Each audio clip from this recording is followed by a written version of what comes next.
എല്ലാവർക്കും നമസ്കാരം. എൻ്റെ ഒരു പുതിയ വീഡിയോയിലേക്ക് എല്ലാവർക്കും സ്വാഗതം. നമുക്കിന്ന് മുതിര കൊണ്ടുള്ള ഒരു കറിയാണ് തയ്യാറാക്കാൻ പോകുന്നത്. ഇതെങ്ങനെയാണ് ഉണ്ടാക്കുന്നതെന്ന് നമുക്ക് നോക്കാം. എല്ലാവരും ഇതൊന്ന് ട്രൈ ചെയ്ത് നോക്കണം. വളരെ ടേസ്റ്റി ആയിട്ടുള്ള ഒരു കറിയാണ് മുതിരക്കറി. നമുക്ക് ചോറിൻ്റെ കൂടെയും ചപ്പാത്തിയുടെ കൂടെയും ഒക്കെ കഴിക്കാൻ പറ്റിയ നല്ലൊരു കറിയാണ്. ഇതിന് വേണ്ടിയിട്ട് ഞാനിവിടെ ഒരു കുക്കർ അടുപ്പിൽ വെച്ചിട്ടുണ്ട്. ഇതിലേക്ക് നമുക്ക് കഴുകി വൃത്തിയാക്കി കല്ലൊന്നും മണ്ണൊന്നും ഇല്ലാതെ അരിച്ചെടുത്ത് വൃത്തിയാക്കി കഴുകിയ മുതിര ചേർത്തിട്ട് കൊടുക്കാം. ഞാനിവിടെ മുതിര ഇട്ട് കൊടുത്തിട്ടുണ്ട്. അതിന് ശേഷം നമുക്ക് മുതിരയുടെ നിരപ്പിന് തന്നെ വെള്ളം ഒഴിച്ചു കൊടുക്കാം. തലേദിവസം കുതിർത്ത് വെച്ചതായതുകൊണ്ട് അത്ര വെള്ളം മതി. അടുത്തായിട്ട് ഇതിലേക്ക് നമുക്ക് 1/2 ടീസ്പൂൺ മഞ്ഞൾപ്പൊടി ഇട്ട് കൊടുക്കണം. 1/2 ടീസ്പൂൺ മുളക് പൊടി ചേർത്ത് കൊടുക്കണം. 1 ടീസ്പൂൺ ഉപ്പ് നമുക്ക് ചേർത്ത് കൊടുക്കണം. ഒരു 2 തണ്ട് കറിവേപ്പിലയും കൂടി നമുക്ക് ഇതിലേക്ക് ചേർത്ത് കൊടുക്കണം. അതിന് ശേഷം നമുക്ക് ഒരു പച്ചമുളകും കൂടെ ഇതിലേക്ക് ചേർത്ത് കൊടുക്കാം. അതിന് ശേഷം നമുക്കൊരു 5-6 വിസിലടുപ്പിച്ച് വേവിച്ച് എടുക്കാം. 6 വിസിൽ മതി. തലേദിവസം കുതിർത്ത് വെച്ചതായതുകൊണ്ട് 5-6 വിസിൽ മതി. ഹൈ ഫ്ലെയിമിലിട്ടാണ് ഞാൻ വേവിക്കുന്നത്. അതൊന്ന് വെന്ത് വരുമ്പോഴത്തേക്ക് നമുക്ക് ഇതിനായിട്ടുള്ള അരപ്പ് തയ്യാറാക്കാനായിട്ട് ഞാനിവിടെ 1 മുറി തേങ്ങ എടുത്തിട്ടുണ്ട്. ഇതിലേക്ക് നമുക്ക് 1/2 ടീസ്പൂൺ ചെറിയ ജീരകം ചേർത്ത് കൊടുക്കണം. ഇതേപോലെ ഒരു 4 അല്ലി വെളുത്തുള്ളി നമുക്ക് ചേർത്ത് കൊടുക്കണം.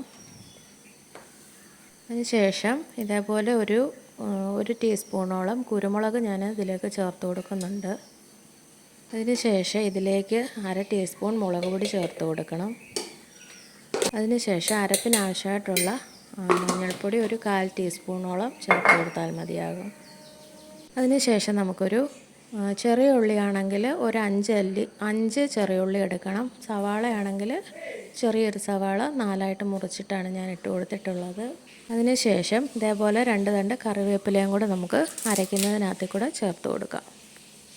അതിന് ശേഷം നമുക്ക് അരയ്ക്കാൻ ആവശ്യത്തിനുള്ള വെള്ളവും കൂടെ ചേർത്ത് നമുക്ക് നന്നായിട്ടൊന്ന് അരച്ചെടുത്തുകൊണ്ട് വരാം. കണ്ടില്ലേ, ഇതേപോലെ ഞാൻ ഇവിടെ നന്നായിട്ട് അരച്ചെടുത്തുകൊണ്ട് വന്നിട്ടുണ്ട്. ഇതേപോലെ നന്നായിട്ട് നമുക്ക് അരച്ചെടുക്കണം. അതിന് ശേഷം നമുക്ക് മുതിര ഒന്ന് വെന്തോ നോക്കണം. ഞാനിവിടെ 5 വിസിലടുപ്പിച്ച് ഹൈ ഫ്ലെയിമിലിട്ട് ആണ് വേവിച്ചത്. ഇവിടെ മുതിര നന്നായിട്ട് വെന്തിട്ടുണ്ട്. നമ്മളിനി അരപ്പ് അതുപോലെ അങ്ങ് ചേർക്കുകയല്ല ചെയ്യുന്നത്. നമുക്ക് അരപ്പ് ഇതിലേക്ക് നേരിട്ടങ്ങ് ചേർക്കുകയല്ല ചെയ്യുന്നത്. നമുക്ക് ഈ അരപ്പിനകത്തിലേക്ക് ഇതിൽ നിന്ന് 1-2 സ്പൂണ് മുതിര എടുത്ത് അരപ്പിലേക്കിട്ട് നമുക്ക് ഒന്നുകൂടെ ഒന്ന് അടിച്ചെടുത്തുകൊണ്ട് വരാം. നല്ലൊരു കൊഴുപ്പൊക്കെ കിട്ടാൻ വേണ്ടിയിട്ട് ഇതേപോലെ ഒന്ന് അടിച്ചെടുത്തുകൊണ്ട് വരുന്നത് നല്ലതാണ്. കണ്ടില്ല, ഞാനിവിടെ മുതിരയും കൂടെ ചേർത്ത് നന്നായിട്ട് അടിച്ചെടുത്തിട്ട് വന്നിട്ടുണ്ട്. നമുക്കിനി ഇതിലേക്ക് ചേർത്ത് കൊടുക്കാം. നമ്മളിങ്ങനെ മുതിരയും കൂടെ ചേർത്തിട്ട് അടിക്കുമ്പോൾ നന്നായിട്ട് കുറുകിയ ചാറോടുകൂടി നമുക്ക് കിട്ടും. അല്ലെങ്കിൽ വെള്ളം പോലെ ഇങ്ങനെ കിടക്കും. അതുകൊണ്ടാണ് ഞാൻ അങ്ങനെ അടിച്ചെടുത്തത്. ഇനി നന്നായിട്ടൊന്ന് മിക്സ് ചെയ്ത് കൊടുക്കണം. അരപ്പുമായിട്ട് മിക്സ് ചെയ്ത് കൊടുത്ത് നമുക്ക് ഇനിയും കുറച്ചുകൂടെ വെള്ളം ആവശ്യമാണെന്ന് തോന്നുവാണെങ്കിൽ നമുക്ക് ആ ജാറിൽ തന്നെ അത് അരപ്പൂടെ ചേർത്ത് ഒഴിച്ചു കൊടുക്കാവുന്നതാണ്. നമുക്ക് ഈ സമയത്ത് ആവശ്യത്തിനുള്ള വെള്ളം ചേർത്ത് കൊടുത്ത് നമുക്ക് ചെറുതായിട്ടൊന്ന് തിളപ്പിച്ചെടുക്കണം. ഒരുപാട് അങ്ങ് തിളപ്പിക്കേണ്ട ആവശ്യമില്ല. ചെറിയൊരു തിള വരുമ്പോൾ തന്നെ ഓഫ് ചെയ്യാം. ഈ സമയത്ത് നമുക്ക് ഉപ്പ് പോരാന്നുണ്ടെങ്കിൽ ഈ സമയത്ത് ഉപ്പും കൂടെ ചേർത്ത് കൊടുക്കാം.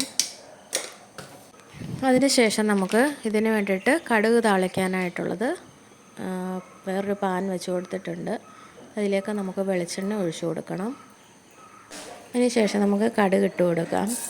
കടുക് നന്നായിട്ടൊന്ന് പൊട്ടി വരുമ്പോഴത്തേക്ക് നമുക്ക് ഇതിലേക്ക് ഉള്ളി ചേർത്ത് കൊടുക്കണം. ചെറിയ ഉള്ളി ആണെങ്കിൽ ഒരു 3-4 അരിഞ്ഞ് ചേർത്ത് കൊടുക്കണം. സവാള ആണെങ്കിൽ ഒരു ചെറിയ അരമുറി സവാള ചേർത്ത് കൊടുത്താൽ മതി.